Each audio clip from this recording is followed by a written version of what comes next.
अवाम के लिए एक और मुश्किल, आटे की अदम दस्तयाबी पर अवाम परेशान। शदीद गर्मी में यूटिलिटी स्टोर्स के बाहर लंबी लंबी कतारें।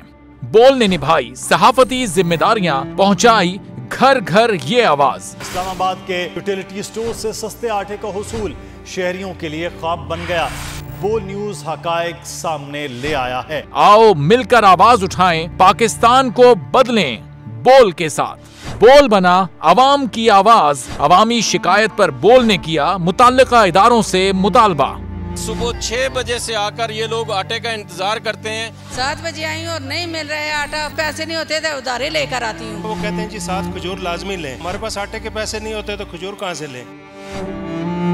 क्योंकि बोल है पाकिस्तान का नंबर 1 न्यूज चैनल। सब्सक्राइब करें और बेल दबाएं ताकि कोई खबर रह न जाए।